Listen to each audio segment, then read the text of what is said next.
Nikon 1V2 Introduction. Since 2009, when the Panasonic Lumix G1 became the first compact system camera to reach the shelves, CSC sales have exploded, with all of the major manufacturers now offering their own take on the genre.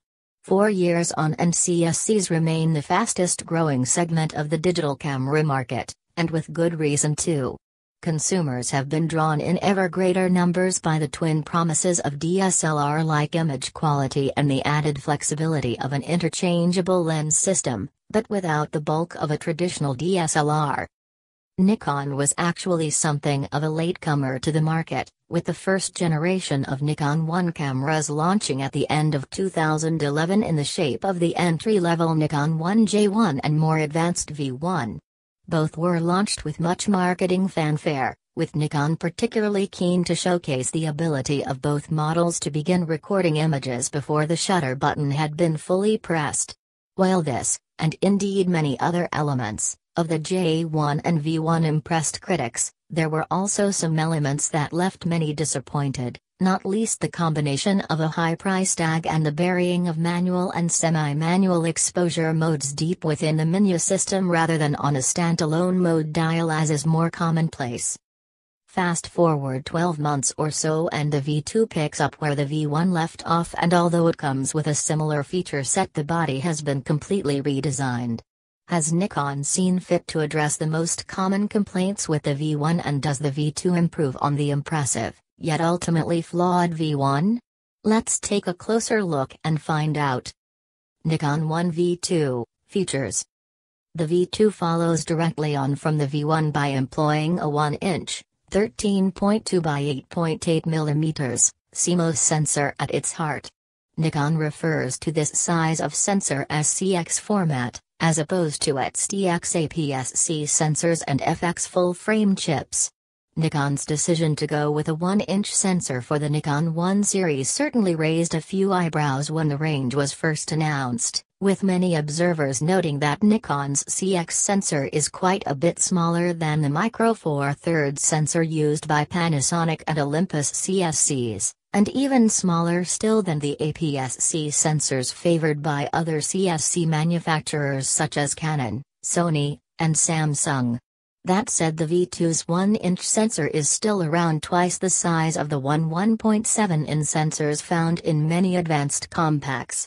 In turn, the 13.2 by 8.8 mm CMOS sensor gives the J2 a 2.7x crop factor, which in 35 mm terms turns the standard 10 to 20 mm kit zoom into a 27 to 54 mm lens.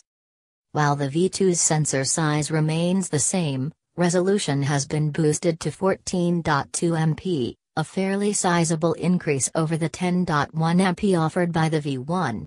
In keeping with its predecessor, the V2 is able to record both lossless RAW and JPEG still images, and can also be used to capture 1080p Full HD video at 60 fps.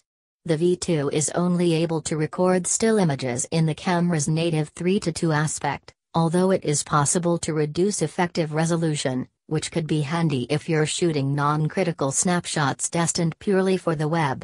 Sensitivity ranges between ISO 160 and 6400, in contrast to the standard ISO 100-3200 range offered by the V1. Though it should be noted that the V1 also offers an extended high 1 setting that equates to ISO 6400.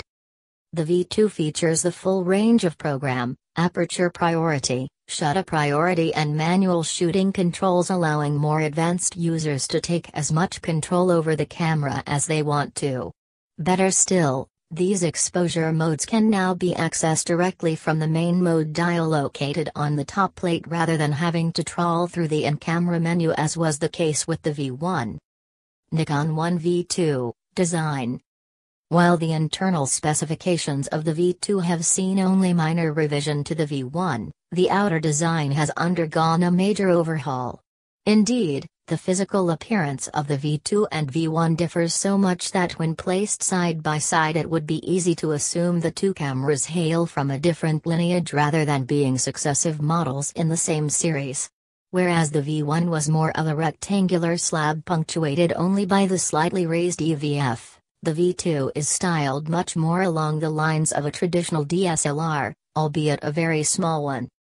In terms of overall size, the main body of the V2 is actually smaller than that of the V1, and certainly narrower in width. That said, the V2 is actually slightly taller, thanks to its more pronounced EVF, and also slightly deeper, thanks to the addition of hand grip.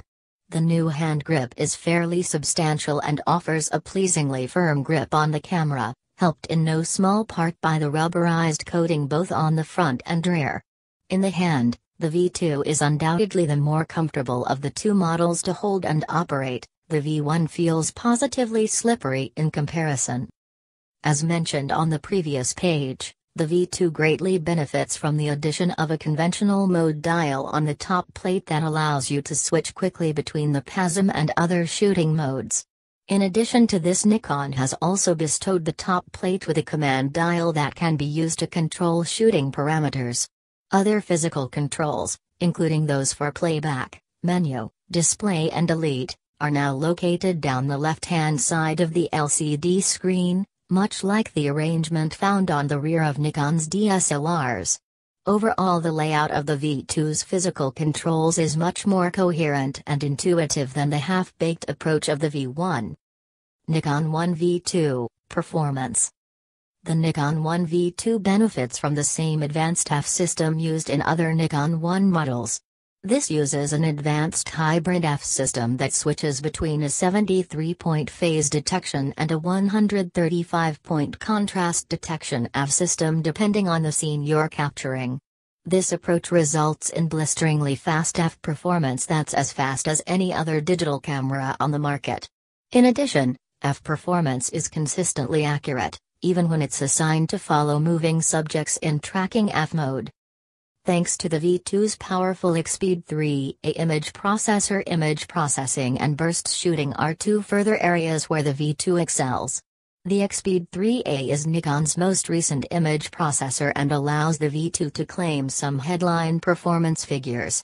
For example, with the camera set to maintain a fixed point of focus, set on the first frame in the sequence, the V2 offers a maximum continuous shooting speed of 60 fps for a maximum of 40 consecutive frames at full resolution. Should you want to keep the camera's F system active while shooting continuously, then the maximum possible burst speed drops to a still very impressive 15 fps and is good for around 45 consecutive frames. In use, the V2 offers a generous range of exposure modes, many of which are made possible by the speedy Expeed 3A processor and which prove useful in a wide range of situations. While some of these, we're thinking primarily of the motion snapshot mode that's used to create a living image here, are on the side of quirky rather than practical. Other exposure mode options such as Smart Photo Selector offer genuinely useful functionality, allowing you to shoot a burst of images before choosing the best ones to keep. All in all, there's something for everyone here, from more advanced PASM traditionalists to novice users looking to capture fleeting